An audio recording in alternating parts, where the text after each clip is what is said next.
पल्लीर वर्षाकालीन दृश्य उपक्रम पल्लीभूमि निसर्ग लक्ष्मी प्रमोद उद्यान ऋतु पर्यायर प्रकृति राणी नव नव भूषण सज्जिता हो पल्लीपीठରେ विहार करती रंगमंच दृश्यपटर परिवर्तन कर पल्ली बक्ष देखा जाए ग्रीष्म वर्षा शरत हेमंत शिशिर और बसंत मात्र पंचवट परी निर्जीव नुहति से सजीव और सरस भाव एक पर एक घटी थाए षड़ ऋतुर लीला षड़ ऋतु मध्य सबुठ बड़ी अद्भुत होउछि वर्षा काल विकास ध्वंस ध्वंस विकास वर्षाकालीन आकाश वर्षा ऋतु पल्लीर आकाश मेघाच्छन्न थाए विस्तृत मेघ आस्तरण उहाड़े सूर्यकिरण प्रतिफलित होई आकाश एक मनोरम मेघालय को सृष्टि करिथाए बेले बेले शीतल पवन सह कलाहांडिया मेघ घोटी आसे दिग्बलय धरी समस्त आकाश में मेघ अंधार माड़ी जाए से कृष्ण घन बक्षरे बिदल लदा चकचक कर उठे मेघर मंद्र ध्वनि सह वज्रर घड़घड़ी शब्द त्रिभुवन कंपी उठे चाहू चाहू वर्षा जल अजाड़ी हो पड़े वर्षा वर्षा वर्षा भूपृष्ठ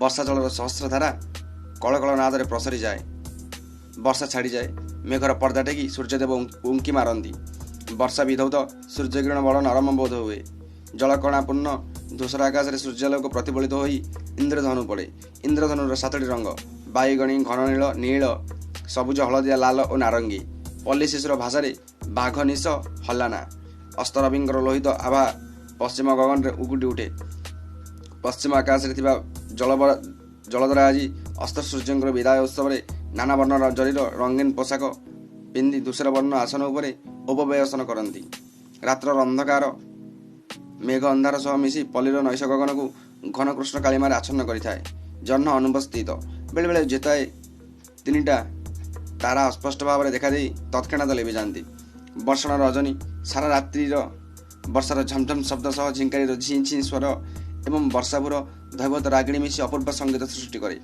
से संगीतर मूर्छनारे एवं वायुर शीतकाल पल्लीवासी चक्षु मुद्रित हो आसे वर्षाकालीन पल्लीभूमि वर्षाकालीन पल्लीभूमि कर्दमाक्त हो पड़े पल्ली पथ केउंटी पिछिक केउंटी कर्दम संकुल पल्ली भाषा बाटजाक खसड़ा आउ दहलिया केउंटी गोड़ खसी जाए मनीष कचाड़ी हो पड़े केउंटी कादुरे गोड़ आंठू जाए गली पड़े बाटजाक मूलिया महाकालिया माने जंघ उपर को लुगा टेकी दे लंबा लंबा पाउंड पकाई जीवा आसवा करुथांती ठाए ठाए बाट भुसुड़ी पानी चली केउंटी जंघे केउंटी आंठिए पानी पशि जावाक पड़े कहा मुंडरे टोपर कहा पिठीरे पखिया एमाने चली थांती धान बिल को एईटा हैला बछा बछी बेल एमाने नई पड़ी बिल बाछुथांती समय समय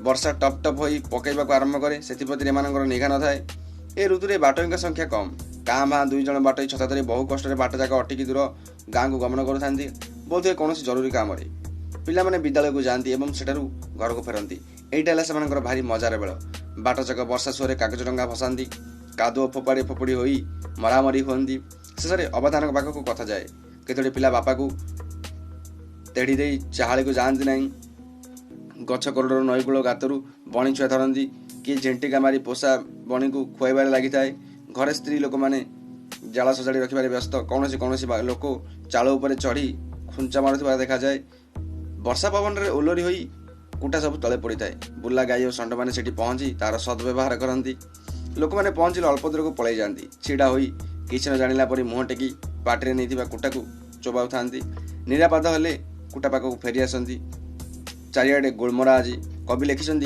गुलम गहले पथ गलाटी हरी प्रकृत में चाकुंडा आदि अनाबना गछ लंबा लंबा घास और गुगुचिया चलापथ सब छाई होता है पल्लीर चाल घर गुड़िक छात वर्षा पानी ओदा हो तल को ओहला परी देखा जाए ठीक अविकल कंसई पाखरे बंधा होता भयार्थ छेलीर पश्चात भाग परी ए ऋतु पल्लीर चारिआडे संबालुआ तेलुणी पोक गौडुणी पोक घोड़ा पोक बहुल परिमाण देखा जाती दिने दिने असंख्य झड़ी पोक उड़ी बुलती बेंग मैंने बाहर भूई पड़ी झड़ी पोक सब भक्षण कर लगी पड़ती दिने दिने राति उड़ी बुलती असंख्य जुलुजुलिया पोक वर्षाकालीन श्यामलश्री वर्षा ऋतु पल्लीभूमि हरित दुर्वा दल मंडित हो सबुज वस्त्र परिधान कलापरी देखा जाए यही सबुज शोभा मध्य लुहित वर्णर साधव बहु पोकमंथन गति विचरण करुए वृक्षलता श्यामल पत्र संभार भूषित हो अपूर्व श्री धारण कर पल्लीवासी बाड़ी बगीचार नाना जातिर शाग और पनीपरिया उत्पन्न हो शोभामय देखा जाए लाउ कखारु और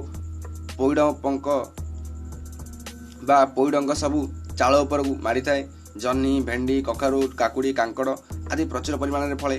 ଭୂମି ଉପରେ ଠାଇ ଠାଇ ଧଳା ଛତୁମାନ ଫୁଟି ଭୂମିର ଶୋଭାକୁ ବର୍ଦ୍ଧିତ କରେ। ଗାଁ ଝିଅ ସବୁ ଚାଙ୍ଗୁଡ଼ି ଧରି ବାଲି ଛତୁ ସଂଗ୍ରହ କରନ୍ତି, ଗୋବର ଛତୁକୁ ଛାଡ଼ିଯାଆନ୍ତି। ଏ ଋତୁରେ ପଦ୍ମ ଫୁଲ ଲୁପ୍ତ ହୋଇଯାଏ, କିନ୍ତୁ କିଆ, କେତକୀ, ଜୁଇ, ଯାଇ, ମଲ୍ଲୀ, ମାଧବୀ, ମାଳତୀ, କଦମ୍ବ, କେଳି କଦମ୍ବ, ଚମ୍ପା, କାଠଚମ୍ପା, ଟଗର, ତରାଟ, ଗୋଲାପ, ନିଆଳି, ସେବତୀ ଓ ହରଗୌରା ଫୁଲ ସବୁ ଫୁଟି ପଲ୍ଲୀ ଭୂମିକୁ ସୁଶୋଭିତ କରନ୍ତି।